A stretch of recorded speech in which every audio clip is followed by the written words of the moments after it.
Okay, here with head coach Jeff Behrman. As we look back at a fantastic year, coach, you guys had one heck of a year in your second season as the head coach at JCU. Thanks, Joe. Yeah, really proud of the guys, proud of the staff. Really came together. I mean, certainly didn't start the way we wanted it to with an 0-2 start, both road games. But I tell you, so just again, really proud of the way the players and the staff came together and really embraced the process of improving and getting stronger as the season went along. And as I told the team as we were going through the season, I mean, yeah, to start 0-2 and then you start your third game against Heidelberg and you start 10, it's 10-0 at the end of the first quarter. We're down, and things are not looking too good for us. And I tell you what, that was the first response that I saw from this team, and to finish that game the way that they did and then get on the roll that we did, fast forward to the Baldwin Wallace game, and there was another response right there. We go down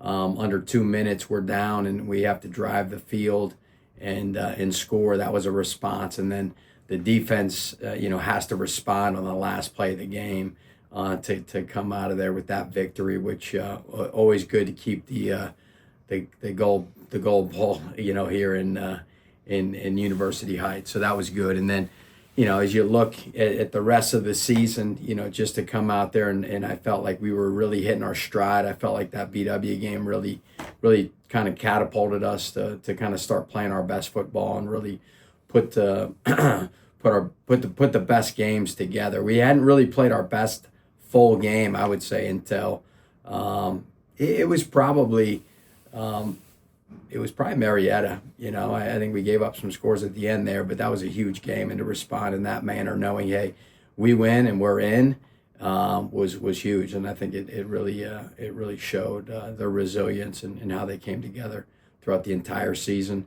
And then certainly to get a home playoff game. I don't know when the last home playoff win was, but I know that was important to the community here and to the university as a whole. And I really appreciate the administration, putting in the bid to have that home game so that we could have a home field advantage. And it certainly paid off for us in the end. The season didn't end. If you don't win your last game, the season doesn't end the way you want it to. And certainly we've looked back at that, and we'll continue to look back at that to learn and to be able to be better as we move forward. But super proud of, just to take offense for a second there.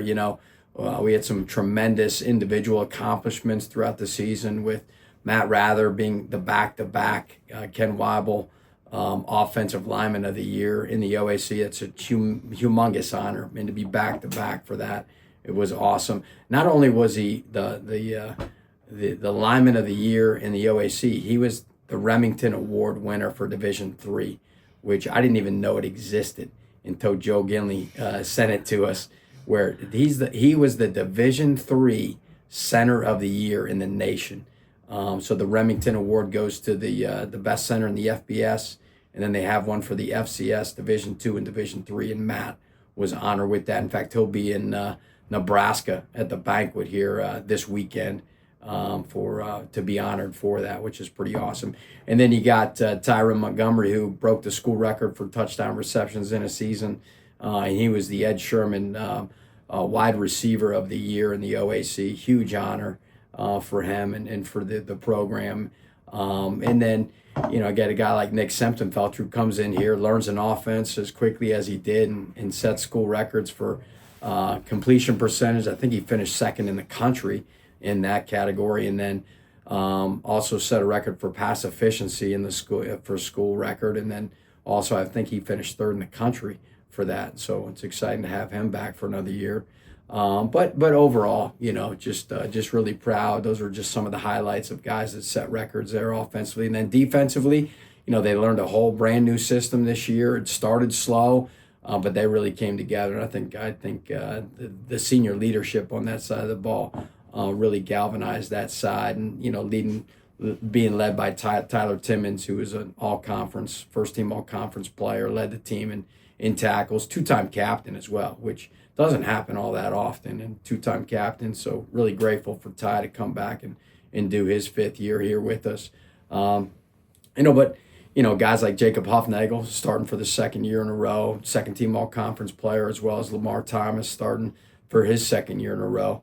And then, we started throughout the entire season, we started 2 freshmen on defense, Dylan Crassie at corner, and then also Devon Badley at the outside linebacker position. So, to be a 9-win team, starting 2 freshmen on defense, again, I think a huge team accomplishment. And then, not last but not least, the special teams. And it's so important. And special teams helped us win games this year, without a doubt, and highlighted, I would say, by Owen Schukert, who was the OAC Special Teams Player of the Year.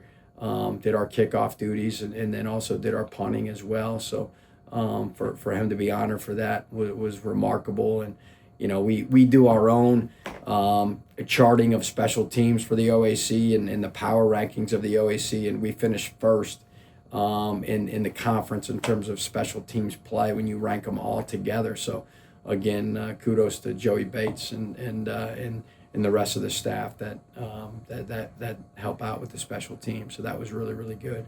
When you look at, I think when you start out 0-2 and you finish with a 9-game winning streak and you win a playoff game, I think you have to point to the leadership within the locker room, and that's the culture that's been built.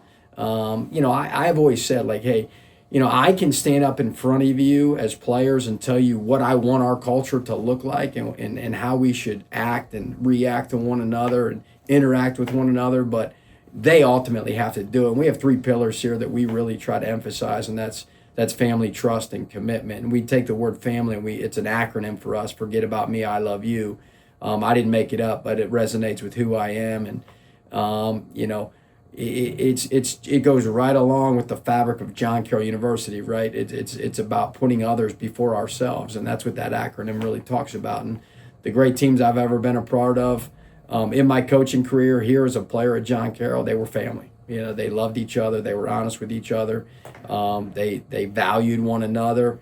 They held each other accountable. That's what families do, and they challenge one another as well. And then secondly was our second pillar to create our culture is trust. I mean, we got to trust ourselves first and foremost, but we got to trust one another, and that trust is earned over time. That's what we tell our guys. Like, you don't just hand your trust over to anybody. You got to earn that over time. And we in the program, we talk about, actions speak louder than words. Well done is better than well said. And we make sure that that's a standard and that our guys live by that. And then the third pillar is commitment, right? If we want to be great at anything, we want to be successful at anything in life, there's got to be a commitment level.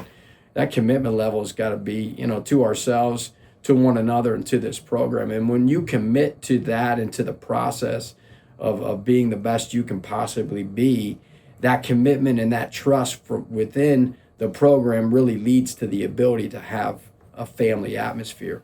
And again, our guys did that. They lived it every single day. And as we move into next year, it's going to be a completely new team. I mean, that's the beauty of athletics. I mean, no team is the same, right? So we got a brand new team. Our guys have already been back in the weight room. They've been on the field running in frigid weather already. They were out there this morning. I think it was feels like 5 degrees, but there's no complaints. There's just excitement and an energy to become better, and that's what I love about the mindset of our players in this program right now. It's always about getting better and pushing one another to be the best that they can be. Awesome. So, hey, now as we look towards next year, it's a pretty fun time to be at John Carroll, right? You're going to a new conference in the NCAC. There's a lot of fun recruiting things that you're working on. Hey, let's just have a little look ahead to what's in store now for a brand new year of JCU football and John Carroll athletics. Yeah, it is. You're right. It's exciting. This is untapped territory right now, right? We're going into a brand new conference. Athletics is the tip of the spear, in terms of the way we're recruiting right now, and the tip of the spear to open up new markets across the nation, to really unlock the potential of John Carroll University, and we're sharing the John Carroll story across the country. And as we all know, it's a really, really special story. It's a place that impacts lives and changes lives and informs lives to the futures that we have all been able to have, that we're all so grateful for. So, as an alum of John Carroll, I enjoy the recruiting process because I get to share our story. And, and it's a powerful one. It's a really powerful one that people don't know of and are eager to learn more about. I mean, we just had our first recruiting weekend. This past weekend, we had over 40 families here to visit the campus and to do an overnight visit, and we'll have 40 more each of the next 3 weekends. So, and they're coming from all over the place. Last weekend, we had people from Maryland, Florida, New Jersey, Pennsylvania, Ohio, Illinois, you name it. I mean, New York as well. So this weekend we got some more Floridians coming up. We got a guy from New Jersey coming up, and we have Virginia as well. So it just we're just continuing to layer the recruiting process. I'll go back to the beginning of this semester. We had 6 mid-year transfers join us at this semester, so we're really excited about that. Some guys that really add a ton of value to the program as we're moving forward, and guys that just ultimately wanted to be a Blue Streak and wanted to be part of this program and part of this culture. So very excited about that. Awesome. And looking at the Gridiron Club, they made such a huge impact, in terms of alumni connections with the tailgates. Mm-hmm. There's been a lot of values for their current players and also a lot of great things that are planned for the future, right? Yeah, I mean, I can't thank, guys like Kurt Gabriel, Dave Rastoka, and Jim Mitchell for all the time and effort that they're putting into this and just to get this off the ground. I went to them with a vision of, hey, we need a Gridiron Club, and they have completely taken off and run with it on a level that I didn't even envision, to be honest with you, just the passion that they put into it. But yeah, and just the impact alone, just seeing the camaraderie of the alums come back, the tailgates. I mean, I'm not at the tailgate because I obviously have other things to do, but I've heard the stories of the re-engagement and the reignitement of people back into the program. And I've talked to guys that I haven't talked to in over 30 years that are excited about getting re-engaged with the program, and that's what the Gridiron Club provides. I mean, from additional nutrition for our players throughout the season to having DonJoy knee braces on all our offensive linemen. That's a safety thing. That was really important that I went to them for, and they said, yeah, let's do this, not a problem. To extra recruiting dollars when we need them, to extra software, when we need them. I mean, just this year, the NCAA passed that we could have sideline review. And I went to the Gridiron Club and said, hey, we cannot be at a disadvantage competitively. We need to make sure that we're on top of this. And that's where that type of money, we were able to go out and buy 9 iPads and in the software contract with the in-season. And we didn't have to go on the bare minimum. So I'll give you an example, like, everybody in the OAC was a huddle sideline review. We didn't. We went with a completely different company called GameStrat, and the amount of complaints I had from opposing coaches that their software didn't work and it didn't work. Again, the Gridiron Club allowed us to be able to have that competitive advantage and not have to worry about whether it was going to work or not on a Saturday afternoon. So that was huge.